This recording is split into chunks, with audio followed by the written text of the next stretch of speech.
Hey guys, what's up? It's your boy Mario back again with another Suits 2 devlog. And yet again, another week of there's really nothing much to show, but I do have, something to show. I guess, a bit to show.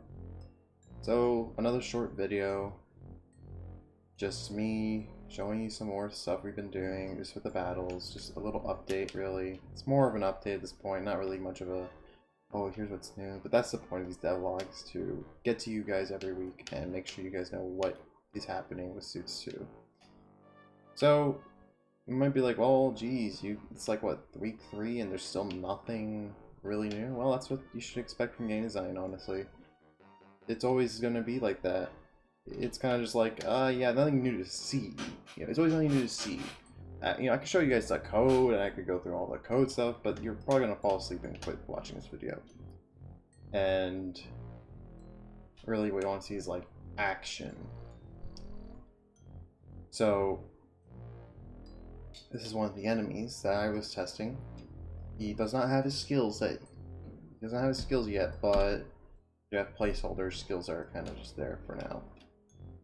So yeah, what I've been doing right now has been working on putting these enemies in the Suits 2. Will still hasn't finished all the enemies, but he's getting really close to that. So once he's done with that, then like I'll add those few enemies, and then I'll start working on putting the skills in for the enemies. And once that's done, I have to finish up whatever quests are left, and I guess work on the shop system. Now, Will wants to redo the UI, which makes sense. I mean, if you look at the UI right now, it covers the battle UI. It's still going to look relatively the same. I think the best thing to do is pretty much just try to shorten this out. I have a lot of space between these like text, and it's kind of unnecessary, honestly. Ooh, I didn't really want to do that. Just kind of want to like reset that real quick. There we go. Yeah, so I'm just gonna attack this guy.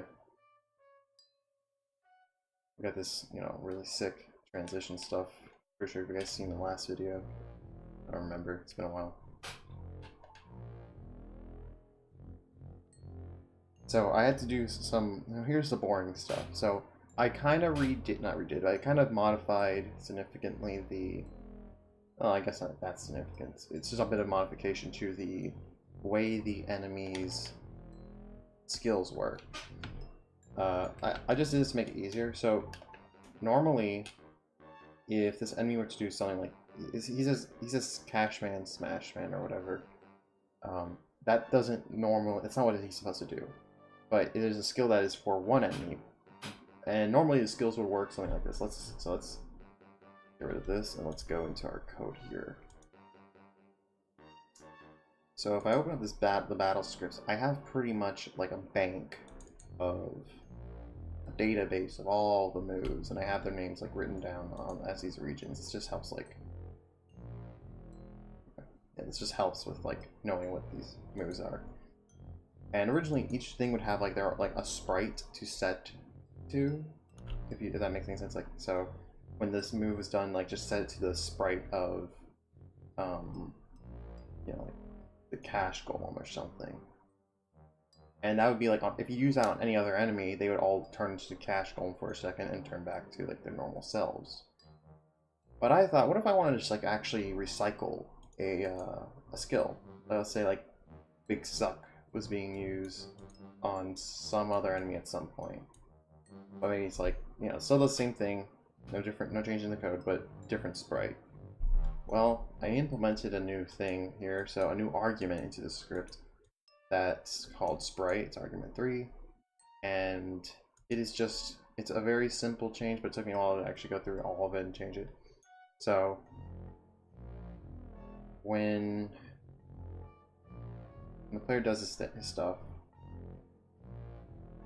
his sprite is then changed to, if you land the hit, it's just changed to sprite.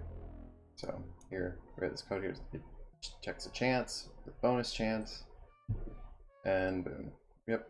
Will you change the sprite? If not, do nothing. You just say just misses.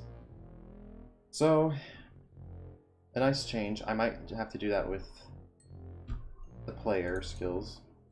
We all have like punching is shared, and using the CEO's punch is not the most efficient, I'd say, way of doing it. And this code here is actually like when we do the little special effects where it's like there's a little pow, and we can set it to a sprite that just plays and stuff. So I mean, yeah, it's, you know, this is game design here. Just you're gonna kind of get to a slow point, just kind of working on like tuning things up and just finishing up an entire system here. Still things that need to be worked on. The battle system is the player side, where the player has a corruption that can corrupt throughout the game, and that can actually depend on your ending. So we need to make it so, you know, we have to have that to be counted for, and then changing up, you know, how many states of corruption. Enemies can corrupt too. So in case you want to know how it works, I'll spoil it. Not like it's really that important. But so not every enemy can corrupt. Only right now one enemy corrupts. Some are already in their corrupted forms when you fight them. That's just what we say. It's not in the code. It's not like as if they're really corrupted. But you know, so if you see like a really weird looking enemy, then they're probably corrupted. And enemies can actually give the player corruption. Like they can do a move that'll give you corruption. It might not hurt you, but it will corrupt you slightly. And that stuff builds up, and we don't want to make it easy to like get rid of it, but you know, it all depends. This is the thing we have to figure out how to balance properly. So we don't want to have it so like every enemy does something that corrupts you. Because what if the player wants to go through a pacifist, like a non-corruption walk-through, like playthrough? Well, let's not have them just constantly be. Let's not have like the corruption really matter until a certain point. And yeah, so things maybe like the enemies might give you a small amount of corruption, but doing things like paying to win gives you a big amount of corruption. Whatever choices, and this is gonna be like 3 levels of corruption, or like 3 levels, or 3 levels, or 2 levels really, because it's like level 1 it's normal, there's normal, level 2 is you look different, and level 3 is like really different. Look scarier each level, and that will affect how the game ends. So that's basically it for this week, or last week really. This week, you know, gonna try getting these battles done, you know, all of them. Once I get all of them in place, because that's originally it was just I make a battle like this, and then I start working on the skills. I realized I could get things done a little bit faster if I just got all the battles working right. And as of now, everybody kind of shares the same like skills and health and stuff. So that's just stuff we gotta rearrange. We're supposed to like have an actual like really playable demo with everything that needs to be in it. We then just work on you know, setting like, okay, how much we want this guy to be worth, like how much money. Once we get a store, you know, all that's good stuff, all that good stuff. And yeah, so expect to see maybe some of that next week. Probably not the store, but probably like actual like finished battles and stuff. As always, guys, links, you know, social media links down in the description. You know, we got a Patreon if you want to support us.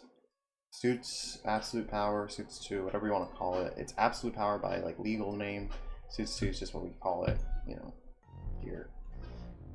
So we got a Kickstarter for that. It's going to be coming up once we get this demo done. And it's pretty much essentially just going to be like pre-ordering the game, honestly.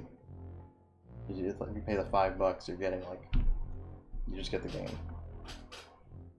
So if you really want it, it's we got our goal is $3,000, but hopefully get just a bit more than that because that can help us get this ported to the Switch.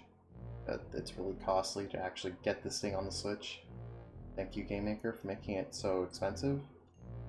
And we don't have that Toby Fox money, so I mean, honestly, I kind of believe I'm honestly in the conspiracy of Toby Fox got Undertale onto Switch without having to pay anything because his game being so popular, that pretty much gives Game Maker more video games more publicity.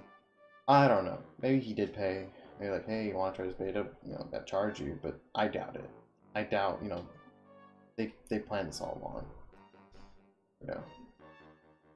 Big guys get bigger, and us small guys get slightly bigger as we get better, I guess. Anywho, enough of my conspiracy rambling. Hope you guys enjoyed this video. Leave a like, subscribe, comment below, and I'll see you guys next week.